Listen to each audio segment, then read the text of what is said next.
Good evening, everybody. Brian Neubert here from goldenblack.com, live in Gainbridge Fieldhouse, as you can tell by the word Gainbridge over my ear. This is our wrap video following Purdue's 69-61 win over Davidson in the Indy Classic. And if you like missed threes, rebounds, and free throws, this was indeed a classic. It wasn't the prettiest game, but for Purdue, it was classic, sort of survive in advance, grind these things out type of stuff. This is your wrap video. Thank you to the Purdue Club Hotel for your continued support of these silly little things we do. And from there, we'll dive right into it. I'm the king of transitions. Does Purdue have a three-point problem? It feels like, for a team that's number one in the country, 11-0 now, me saying they have a three-point problem feels like a clickbaity hot take headline. I don't know if I'd say they have a three-point problem, but clearly the last couple games and some periods before that, there were some real vulnerabilities there. And that's the number one reason why these last two games were rock fights and pure survival for Purdue. Purdue is built around the three-pointer. Obviously, it is built around big men, but it is built in a way where those big men are surrounded by shooters at all times. Purdue has invested heavily in the three-point jump shot, as they sometimes call it, and it is a huge part of what they do. I say this often about the teams I cover, that you have to be good at what you're supposed to be good at. Maybe I don't say that all that much, but I say it enough, I think, to say that I say it. You have to be good at what you're supposed to be good at. When your strengths aren't your strengths, what do they become? Weaknesses, correct? And yeah, that's right. And that's kind of where Purdue's been these past two games here at Nebraska against Davidson. Kind of pushed to their breaking point both times, more so at Nebraska than this time. But these games where if you just, shoot whatever it might be, not 11%, like the caller to the radio show said, but he actually spoke it into existence in this game because Purdue shot 12% from three-point range today. Purdue is 3 of 25 from three. If you go 8 of 25, which is still below average, this game is a romp. It is a laugher. So that's kind of the difference between getting pushed to the limit and, winning pretty comfortably. In Nebraska, I can't remember what they shot from three. It wasn't very good, but if you make 2 or 3 more threes, if you shoot to the percentage that this roster is skilled enough to easily shoot to, things are very, very different for you. And, here I am talking about all the problems, once again, when Purdue is 11-0 and ranked number one in the country. But, the way Matt Painter is going to look at it, and I think this is always the best way for outsiders like us to look at it, is like, don't talk about what they're doing well. That's pretty obvious. Talk about what is going to, put them in jeopardy somewhere along the line. And clearly, Purdue it's oversimplification. I hate just talking about did they make shots or did they not make shots. I like being a little more, thoughtful and digging a little deeper than that. But that's what it is. When people are throwing 4 people at Zach Edey and, Purdue's getting great looks from three-point range, to start games, throughout games, they pass the ball really well. They share the ball really well. They're getting great looks. I would have to say 9 out of every 10 Purdue three-pointers this season have been really good, really high-quality looks, the sort of looks that Purdue wants. And they're not shooting the percentage, a percentage that aligns with the quality of the average look you get. I was told there'd be no math. Anyway, Purdue it just seems like a simple deal. These are practice shots oftentimes, Purdue's just not been able to make, and you just make a slightly below average percentage instead of a well below average percentage, and you're off these slippery slopes. But this is at a point in the season now where those proverbial dog days kind of creep in. You've played double-digit games now. People know about you. Your legs are probably getting a little bit weary, especially when you're a young guy and you haven't necessarily been through it. Not trying to make excuses for anybody here, but maybe that's part of it. I don't know. But when you look at what the assets Purdue has, once again, all of these guys, and I cover them in recruiting, remember. I've seen these guys play dozens of times, probably in a lot of cases, before they even show up at Purdue. Fletcher Loyer is an elite shooter. He will go down as one of the greatest shooters probably to ever play at Purdue, if you ask me. That is my opinion 11 games into his college career. I don't know what he's shooting now, but I know he's, he was shooting somewhere like around 34% coming into tonight, and he was...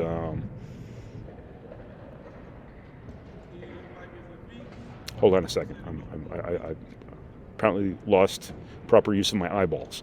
He was 1 of 8 in this game, and so that'll take him down to, again with the math, the low 30s. And this is a guy, in my opinion, at some point in his college career, is going to be a 45 to 50% level of guy. Now, whether 50% is realistic on the sort of volume he's going to be asked to carry one day, as he's carrying already, I have no idea, but he's that level of shooter. Brandon Newman is a proven shooter. We all know what he can do. He's not necessarily shooting great. Ethan Morton, has started to make shots here lately. Things have changed for him a little bit in terms of the types of shots he's taking, I guess. The 4 men, obviously are a big part of what Purdue does from a three-point shooting perspective. That's been kind of come and go, here and there. Obviously, Mason Gillis being out has taken a big piece out of that mix. The last 3 games, he was back today. But Purdue just needs to make a few more shots. Again, oversimplification to even talk about that, but that's really the deal, is they have to punish people for what they're doing against Zach Edey. They have to make them pay. It is the proverbial pick your poison situation, where right now there's only one poison on the table. And that poison is Zach Edey. No offense, Zach Edey. I don't mean to call you poison, but I hope you all know what I mean. Purdue's just got to make more shots. The good news for Purdue here is that they're really hard to beat, even on their worst days, and that's because of Zach Edey. The physical toll he takes on you, the simple baseline advantage that your rebounding gives you, and just the sheer magnitude of what you have to do to even, get in Zach Edey's way, let alone stop him. Just makes Purdue, it gives Purdue a lot of cushion in terms of all of the things that have to go against Purdue for them to actually get beat. You've seen that here the last 2 games. Now, whether or not Nebraska and Davidson were actually up to the job to finish it off, I don't know. Someday you're going to be playing Illinois or Ohio State or somebody, especially on the road, when maybe that team has a little more capability in it to finish the job against you. But I think what you're seeing here from Purdue is some of these advantages they can fall back on are pretty buoyant advantages and make Purdue really hard to beat. And I think what puts the face on that for me tonight anyway is the fact that Purdue gets in the bonus. Purdue's really struggling to score there in the second half, and they get in the bonus. And they're in the bonus because of Zach Edey, because he draws so many fouls. They get in the bonus, and they make 5 of 6 free throws off of 3 one-on-one opportunities. And that's just that is just 5 points, and that is an unseen physical toll, and that is Purdue getting kind of let off the hook a little bit for struggling on offense, and that is Davidson not being rewarded for playing good defense, things like that. That is just the untold, story of Zach Edey, and it's been the untold story of Purdue's productivity for as long as they've had these Goliaths in the paint. This was the case with Isaac Haas. This was the case with A.J. Hammonds. This was the case with Caleb Swanigan. This is certainly the case with Zach Edey. This was the case with Travion Williams.